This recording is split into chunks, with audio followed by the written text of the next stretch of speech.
और ख़बरों की शुरुआत करेंगे सिकंदराबाद से अहम खबर के साथ। सिकंदराबाद के भुईगुड़ा में हुई आतिशबाजी में महलूकीन के वर्सा के लिए मुआवजे का ऐलान कर दिया गया है। तेलंगाना सरकार की तरफ से फीकस 5 लाख और पीएम फंड से 2 लाख रुपए दिए जाएंगे। कबाड़ के गोदाम में भयानक आतिशबाजी के वाक़े में 11 अफराद की मौत हो गई है। पुलिस ने इस मामले में मुकदमा दर्ज करके तहक़ीक़ात शुरू कर दी है। आग कैसे लगी, इसके बारे में तफ्तीश जारी है।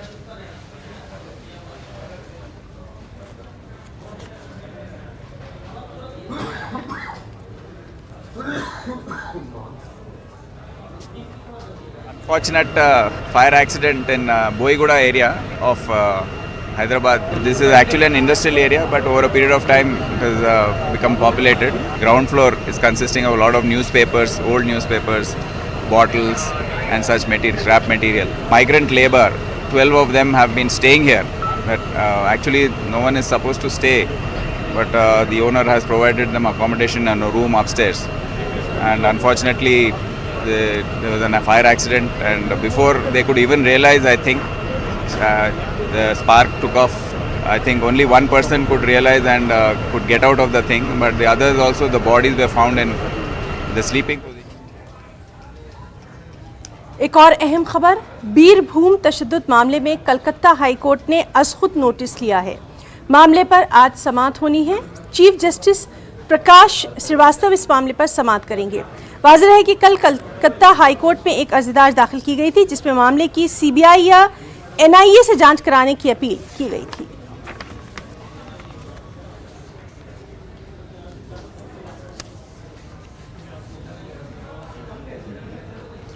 मगरिबी बंगाल के बीरभूम में तृणमूल कांग्रेस लीडर भादु शेख के कत्ल के बाद आतिशबाजी में लगभग 8 लोग जिंदा जल गए थे।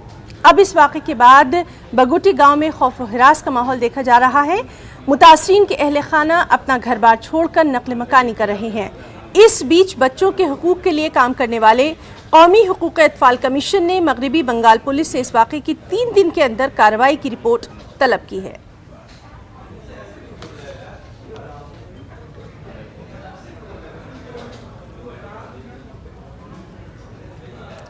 पार्लियामेंट के अंदर और बाहर अपोजिशन का जबरदस्त हंगामा जारी है। बढ़ती महंगाई को लेकर अपोजिशन लगातार हुकूमत पर हमलावर है। अपोजिशन का कहना है कि इंतखाबात को देखते हुए हुकूमत ने कीमतों में इजाफा नहीं किया था, लेकिन इंतखाबात खत्म होते ही महंगाई का सिलसिला फिर से शुरू हो गया। दिल्ली में अपोजिशन ने गांधी मुजस्मे के नीचे बैनर और पोस्टर लेकर अपना एहतजाज दर्ज कराया।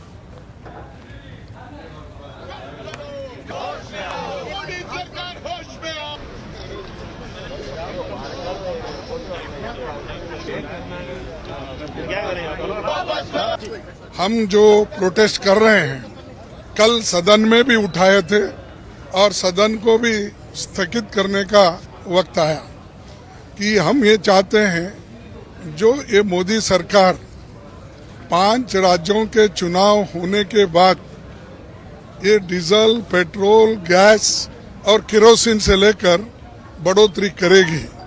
ये राहुल गांधी जी ने भी पहले ही ट्वीट किया था, तब वो लोग मजाक उड़ाए थे, लेकिन ये आज सच हो रहा है कि वो खुद पेट्रोल के दाम भी बढ़ाए, डीजल की दाम बढ़ाए, गैस की दाम बढ़ाए, यहाँ तक कि गरीबों के लिए जो केरोसिन होना उसके भी दाम बढ़ाए।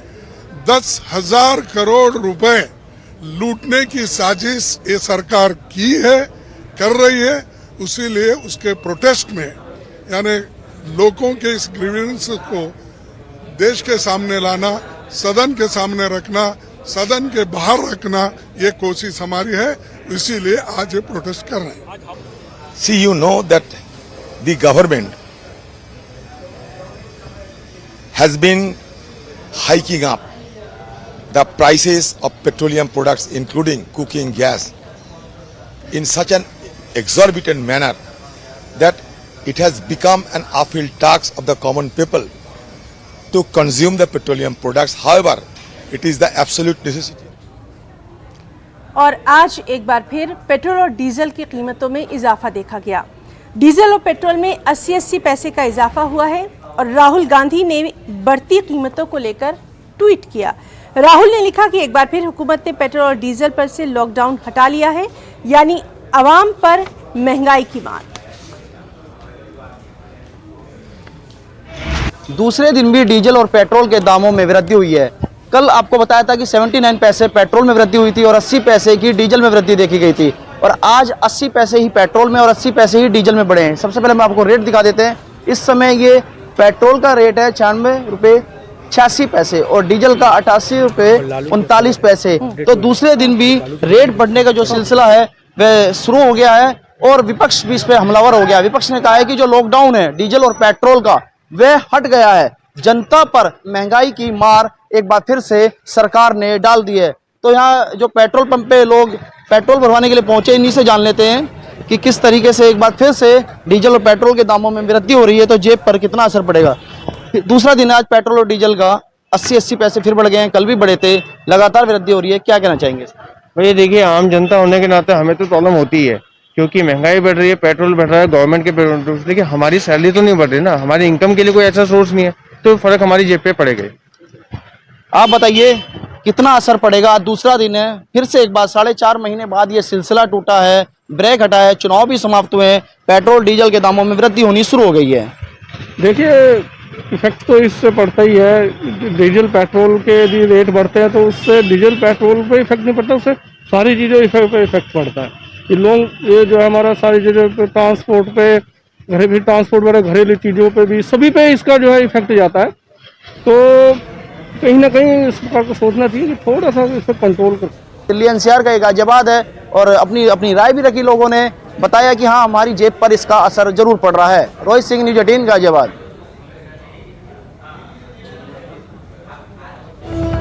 और इस वक्त की एक बेहद अहम खबर आपको दे दे, मुंबई से ये बड़ी खबर है। मुंबई के महालक्ष्मी इलाके में आतिशबाजी से जुड़ी ये खबर है। आग विट्ठल निवास में लगी है, फायर ब्रिगेड की टीम मौके पर मौजूद है।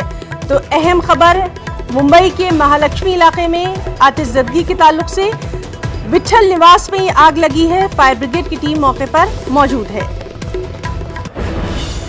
तो मुंबई से अहम खबर, तफसीलात पर लगातार नजर बनी हुई है। फिलहाल खबर यही है कि मुंबई के महालक्ष्मी इलाके में आतिशबाजी का ये वाकया पेश आया है। तस्वीरों में आप देख सकते हैं कि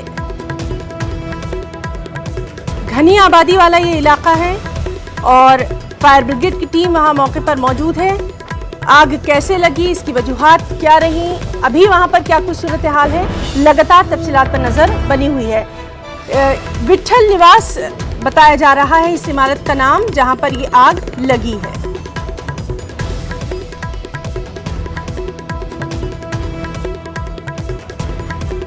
तो मुंबई के महालक्ष्मी इलाके में आतिशबाजी का ये वाकया, इमारत का नाम विट्ठल निवास बताया जा रहा है। फायर ब्रिगेड की टीम मौके पर मौजूद है।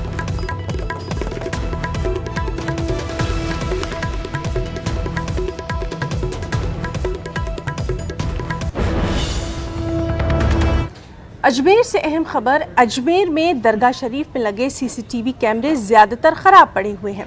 इसकी वजह से इंतजामिया को काफी परेशानियों का सामना करना पड़ रहा है। कुछ दिन पहले ख्वाजा साहब की दरगाह में ज़ायरीन के जरिए कुछ वाक़यात रोनमा हुए, लेकिन सीसीटीवी खराब होने की वजह से पुलिस के हाथ कुछ सुराग नहीं लग पाया। दरगाह थाना SHO दलबीर सिंह ने कई बार इंतजामिया को मुतनब्बे किया, लेकिन दरगाह कमेटी की जानिब से इस सिलसिले में कोई कदम नहीं उठाया गया। दरगाह सुरक्षा में कैमरों का बहुत महत्वपूर्ण स्थान है और ये बात आज से कई वर्षों पूर्व जब दरगाह में बम विस्फोट हुए, उसके बाद प्रशासन द्वारा और पुलिस प्रशासन द्वारा स्पेशली दरगाह कमेटी को बात करके समन्वय के साथ कैमरे लगाए थे। वो कैमरे लगातार चल रहे थे, लेकिन पिछले कुछ दिनों से करीब 6-7-8 महीनों से लगातार कैमरे ख़राब हो रहे हैं या कैमरों की लोकेशंस गड़बड़ हो रही है। उसको लेकर के हमारे द्वारा लगातार श्रीमान पुलिस अधीक्षक महोदय को भी अवगत कराया गया। दरगाह कमेटी को जब पत्र जारी करें तो श्रीमान को भी बराबर बताया गया, श्रीमान द्वारा बताया गया कि दरगाह कमेटी चूँकि पूर्व से ही इस चीज़ की जिम्मेदारी लेती आई है और दरगाह में जो प्रबंधन है पूरा वो दरगाह कमेटी का है एज पर एक्ट दरगाह ख्वाजा साहब 1955। लेकिन पिछले कुछ दिनों से जिस बच्चे को इन्होंने कॉन्ट्रैक्ट दे रखा था वो कॉन्ट्रैक्ट में काम नहीं कर पा रहा जिस हिसाब से काम करना चाहिए। वो कैमरे जैसे ही ख़राब होते हैं उनको रिपेयर करने की बजाय कैमरे चेंज कर देते हैं। जो कैमरे हमारे 29 जो कैमरे हैं हाई कमांड सेंटर के, जिनको दरगाह कमेटी पूर्व से रिपेयर कराती आई थी, अचानक से हाथ खींच लिया कि हम रिपेयर नहीं कराएंगे बिना किसी कारण के। और जो इनके कैमरे हैं वो करीब करीब 12 कैमरे अभी भी खराब। और अब बात करेंगे बाग़े गुलेलाला की। जी हाँ, एशिया का सबसे बड़ा ट्यूलिप गार्डन सयाहों के इस्तकबाल के लिए तैयार है। ट्यूलिप गार्डन को आज आवाम के लिए खोल दिया गया। बाग़े गुलेलाला में इस मरतबा क्या कुछ खास है, इसका जायजा लिया श्रीनगर नुमाइंदे परवेज भट्ट ने। एशिया का सबसे बड़ा लार्जेस्ट टूलिप गार्डन आज खोल दिया गया है यहाँ पे विजिटर्स के लिए। अगर हम बात करें यहाँ पे इस बारी 15 लाख के करीब जो है टूलिप बल्ब्स यहाँ पे लगाए गए हैं, जिसमें 68 किस्मों के टूलिप जो वैरायटीज हैं उनको यूरोपियन कंट्री से यहाँ पे लाया गया है। पहले दिन ही यहाँ पे हमने देखा कि काफी रश यहाँ पे देखने को मिला। यहाँ पे आप नजारों में देख सकते हैं कि जो सयाह हैं वो किस तरह से यहाँ पे लुत्फानंदोज हो रहे हैं। इन रंग बिरंगी जो गुलेलाला यहाँ पे खिले हुए हैं, इनके दरमियान फोटोग्राफी हो रही है, सेल्फीज वगैरह लिए जा रहे हैं। यहाँ पे चंद टूरिस्ट हमारे साथ बात करने के लिए मौजूद हैं, इनसे बात करना चाहेंगे। आप बताइए कहाँ से हैं आप और कैसा एक्सपीरियंस रहा टूलिप का आपका? मैं बैंगलोर से हूँ एंड हम लोग कश्मीर आए थे यहाँ घूमने के लिए with families and we are having an amazing thing. We were waiting कि ट्यूलिप गार्डन खुले क्योंकि हमने सुना था कि it is a must watch and thank God that it open. We were leaving today itself for Bangalore, so we are so glad that it open today. So we have come here and we are seeing beautifully decorated place with the real flowers blooming different colours में। इतना सुंदर है। It is a must visit spot for every tourist and every person living in Kashmir. We are really amazed by the beauty of this place. खासतौर आपसे जानना चाहेंगे, इस time spring का मौसम यहाँ पे चल रहा है तो वेदर भी काफी प्लेजेंट है और साथ में इन फूलों को यहाँ पे खिलना, चाहे हम आलमंड ब्लूम की बात करें या फिर टूलिप ब्लूम की आज बात करें, तो कैसा महसूस यहाँ पे कर रहे हैं इर्द गिर्द में आप? I am feeling very very good. मेरे को बहुत अच्छा लग रहा है क्योंकि एक्चुअली यहाँ the weather is very very good.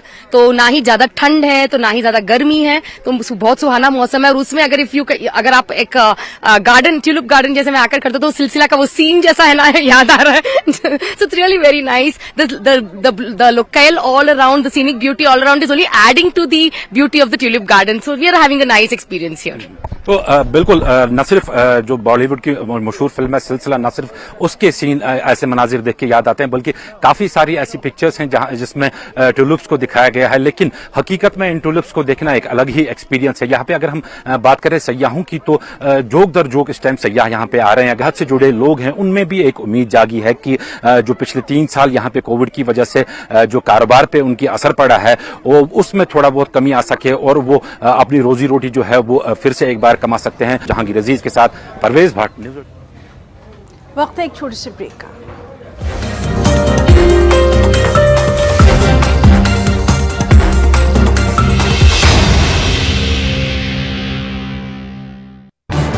इस न्यूज हेडलाइंस के पेट सभा हर रोग दफा।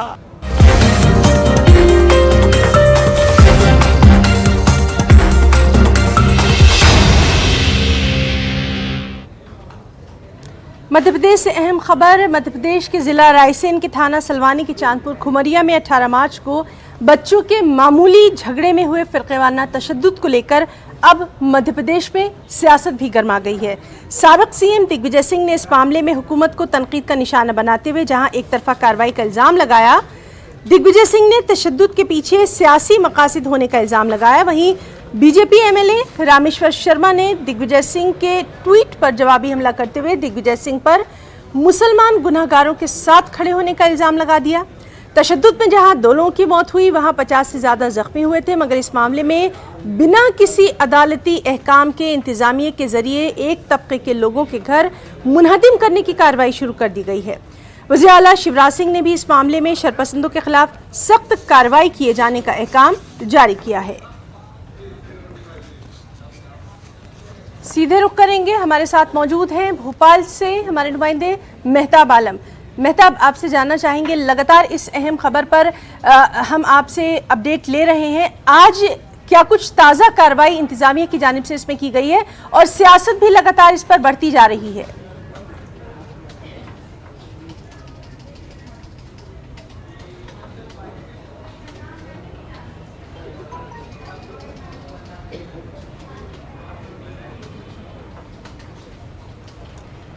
मेहताब आलम, आपको हमारी आवाज़ आ रही है? है ना। अब आपकी आवाज़ आ रही है, क्या सवाल है? जी, आपसे जानना चाहेंगे इस मामले में आज क्या कार्रवाई हुई है और सियासत भी लगातार इस पर देखी जा रही है।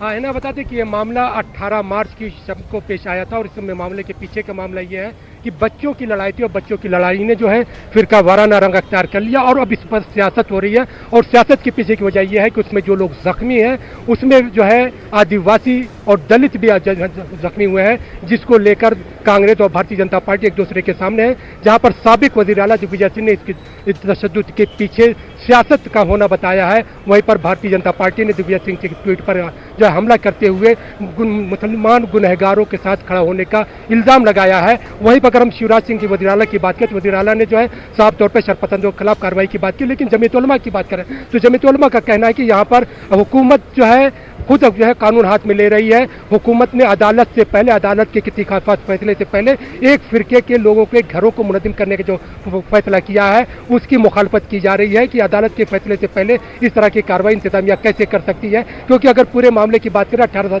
तारीख को जो तशद्दुद हुआ था उसमें 2 लोगों की मौत और 50 से ज़्यादा लोग जख्मी हुए थे। जख्मियों का भी भोपाल के अस्पतालों में इलाज हो रहा है, लेकिन एक जो अक़लियती तबके के लोग जख्मी हुए हैं उनसे मुलाकात करने के लिए अब तक हुकूमत का कोई भी फर्द नहीं गया है ना।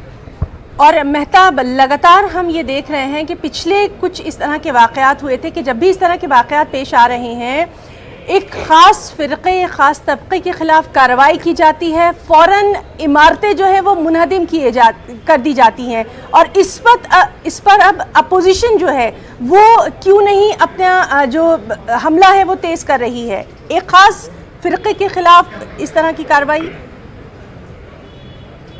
देखिए है ना, मैं आपको बता दूं कि इसी भोपाल में आपको याद होगा न्यूज़ 18 ने खबर दिखाई थी कि सैकड़ों गाय मर गई थी, लेकिन उस गौशाला के मालिक का घर मुनहदिम नहीं किया गया। लेकिन अगर हम जो है चांदपुर खमरिया की बात करें, उज्जैन की बात करें या खंडवा की बात करें, वहाँ पर अगर तशद्दुद या कोई चीज़ हुई है तो वहाँ पर एक फिरके के लोगों का घर गिराया गया है। दोनों पार्टियां, चाहे हम भारतीय जनता पार्टी की बात करें या कांग्रेस की बात करें, तो एक सॉफ्ट हिंदुत्व की तरफ है और एक हार्ड हिंदुत्व की तरफ है।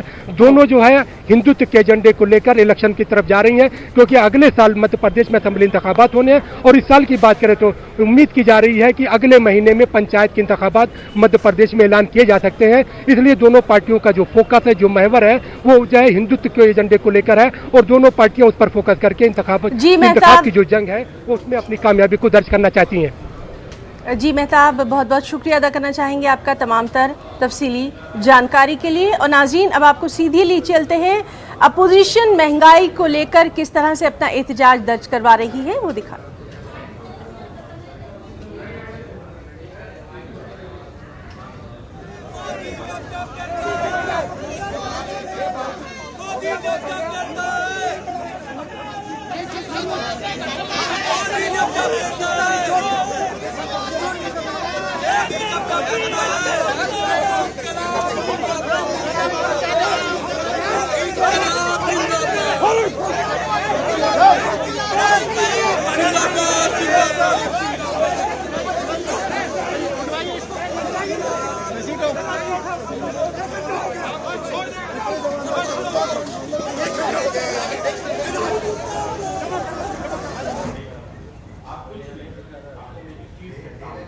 तो महंगाई के खिलाफ यूथ कांग्रेस का जबरदस्त एहतजाज दिल्ली की सड़कों पर दिखाई दे रहा है। लगातार इस अहम खबर से हम आपको अपडेट कर रहे हैं।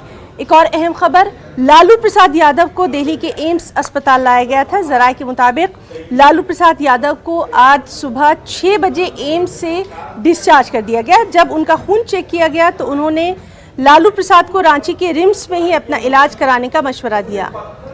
लालू प्रसाद यादव आज दिल्ली से रांची के लिए रवाना हो रहे थे, लेकिन एयरपोर्ट पर उनकी तबीयत बिगड़ने से वो वापस हो गए। यादव को बिहार से कल दिल्ली के एम्स अस्पताल में भर्ती करवाया गया था, जहां पर उनको इमरजेंसी में भर्ती किया गया था। लेकिन सूत्रों के हवाले से बड़ी खबर है कि लालू प्रसाद यादव को आज सुबह 6 बजे एम्स अस्पताल से डिस्चार्ज कर दिया गया है और ये कहा गया है कि उनके जो खून के नमूनों की जो जांच हुई थी उसके अनुसार डॉक्टरों ने उनको ये सलाह दी है कि उनका जो आगे का इलाज है वो रांची में किया जाए। अभी हमारे पास जो सूत्रों के हवाले से खबर है वो ये कि लालू प्रसाद यादव दिल्ली से रांची के लिए 3 बजे दिल्ली से रांची के लिए रवाना हो सकते हैं। और इस समय आप देख सकते हैं कि हम एम्स अस्पताल के बाहर ही खड़े हैं। ये वो अस्पताल है जो भारत का नंबर 1 अस्पताल है और यहाँ पर लोग दूर दूर से लोग इलाज करवाने के लिए आते हैं। और कल जब लालू प्रसाद यादव की तबीयत खराब हुई तो रांची से उनको भी एम्स अस्पताल में रेफर किया गया था, लेकिन जब एम्स अस्पताल में उनको लाया गया तो ये कहा गया कि उनकी जो जांच हुई उसके अनुसार उनको यहाँ से रांची के लिए दोबारा से रेफर कर दिया गया।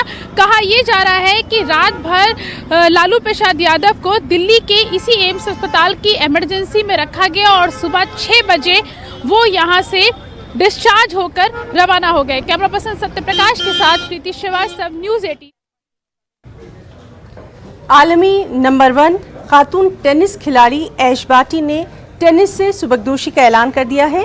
बाटी के रिटायरमेंट के ऐलान ने तमाम खेल शायकीन को हैरान कर दिया है, साथ ही मायूस भी किया। सिर्फ 25 साल की उम्र में 3 ग्रैंड स्लैम जीते हैं उन्होंने रवां साल जनवरी में ऑस्ट्रेलियन ओपन का टाइटल जीत कर तारीख रकम की थी। ऐश बाटी ने आज सुबह अपने ऑफिशियल इंस्टाग्राम अकाउंट पर एक वीडियो शेयर करके अपने फैंस को अपने रिटायरमेंट की जानकारी दी।